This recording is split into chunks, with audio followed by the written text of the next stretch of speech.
تو انہیں ہم نے سیدھی راہ دکھائی، انہوں نے پسند کیا اندھے پن کو ہدایت پر، تو پکڑ لیا انہیں اس عذاب کی کڑک نے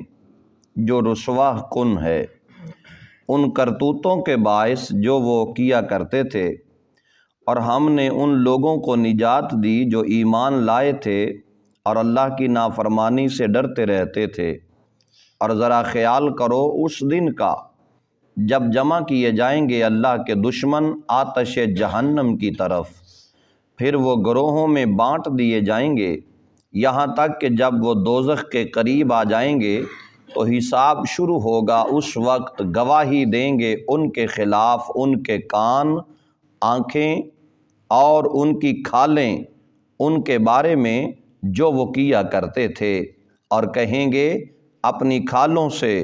تم نے ہمارے خلاف گواہی کیوں دی؟ وہ کہیں گے ہم بے بس ہیں، ہمیں تو گواہ کر دیا ہے اللہ نے، جس نے گواہ کیا ہے ہر شے کو، اور اسی نے تمہیں پیدا کیا تھا پہلی مرتبہ، اور اب اسی کی طرف تم لوٹائے جا رہے ہو۔ محترم حضرات، قرآن کریم فرقان حمید کی ان آیات بینات میں اللہ رب العالمین ارشاد فرما رہا ہے، ہم نے لوگوں کی اصلاح کے لیے اور انہیں صراط مستقیم دکھانے کے لیے اپنے پیغمبر، اپنے رسول اور نبیوں کو مبعوث فرمایا، اور ہمارے رسولوں نے ہر انسان تک یہ پیغام پہنچایا، حق کی آواز کو بلند کیا، اور تمہیں بتایا کہ یہ راستہ صراط مستقیم ہے، یہ راستہ اللہ رب العالمین کی بارگاہ میں خوشنودی حاصل کرنے کا راستہ اور ذریعہ ہے، آؤ اس طرف آؤ۔ لیکن تم نے ایک نہ سنی اور ہٹ درمی پر اڑے رہے، تو تمہارے ان کرتوتوں کی وجہ سے تمہیں جہنم رسید کیا جا رہا ہے، اور ہمیشہ ہمیشہ کے لیے تمہیں جہنمی قرار دے دیا گیا ہے۔ اللہ تعالیٰ کے حکم سے انبیاء نے تو انہیں بتایا کہ یہ سیدھا راستہ ہے، اس پر چلے تو نجات پاؤ گے، لیکن انہوں نے گمراہی کے اندھیرے کو پسند کیا ایمان کی روشنی کے مد مقابل۔ وہ کتنا کم ظرف اور کند ذہن انسان ہے کہ جسے روشنی اور اندھیرے میں فرق ہی محسوس نہ ہو، اور وہ روشنی پر اندھیرے کو مقدم جانے اور اندھیرے کی طرف چلے۔ رب العالمین خالق کائنات نے ارشاد فرمایا، اللہ تعالیٰ کی قدرت ملاحظہ ہو کہ جتنے بھی جھگڑنے والے لوگ تھے ان تمام قوموں میں ایک قوم عاد بھی گزری ہے، اور یہ وہ قوم عاد ہے جس کو اللہ تبارک و تعالی نے موت کی نیند سلا دیا، لیکن اہل ایمان کو ذرا بھی نقصان نہیں ہونے دیا، ایک ذرا برابر بھی اہل ایمان کو نقصان نہیں ہونے دیا،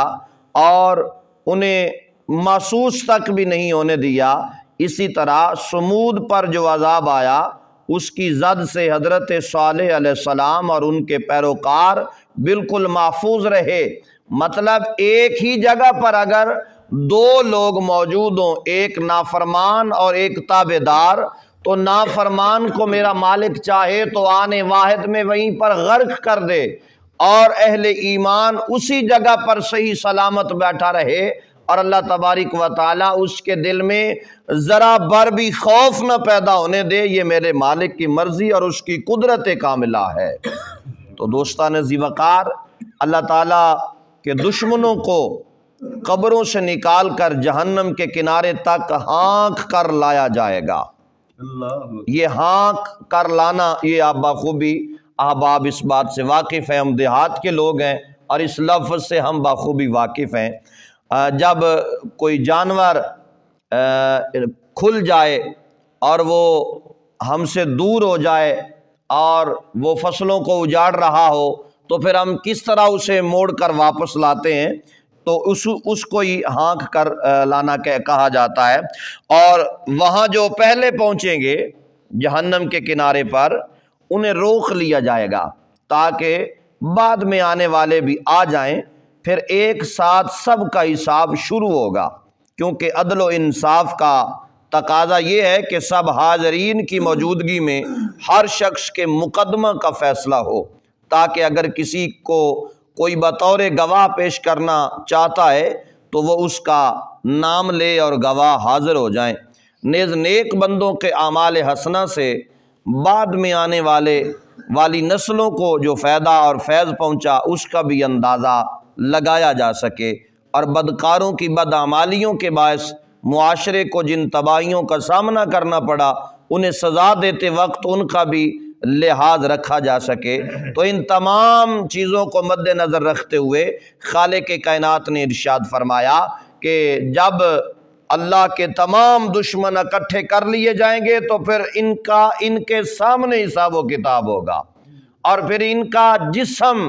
ان کے کان، ان کی آنکھیں، ان کا ناک اور ان کے جسم پر یہ جو کھال ہے، فرمایا یہ کھال تمہارے خلاف گواہی دے گی، اور یہ گواہ اللہ منتخب فرمائے گا، اور اللہ کا جو گواہ ہے، اللہ کی طرف سے جو گواہ ہے، پھر وہ حق اور سچ بولے گا۔ اس وقت یہ کہے گا کہ تو میرے خلاف کیوں بول رہا ہے؟ تو آواز آئے گی میں نہ بولوں تو اور کیا ہے، میں تو اپنے رب کی تابع فرمان ہوں، مجھے جو میرے رب نے آرڈر دینا ہے، جو حکم دینا ہے، میں نے اس کے مطابق چلنا ہے۔ تم نے ساری زندگی یہ برے کام کیے، لیکن تمہیں ایک دفعہ بھی فکر دامن گیر نہ ہوئی کہ ہم نے پلٹ کر واپس اپنے رب کی بارگاہ میں جانا ہے۔ اکڑتے رہے، غرور کرتے رہے، تکبر کرتے رہے، تو آج جو تم نے کیا تھا اسی کا تمہیں صلہ دیا جا رہا ہے۔ آج بھگتو اپنے تکبر کا بدلہ، جو اکڑ کر چلا کرتے تھے، زمین کو زمین نہیں سمجھا کرتے تھے،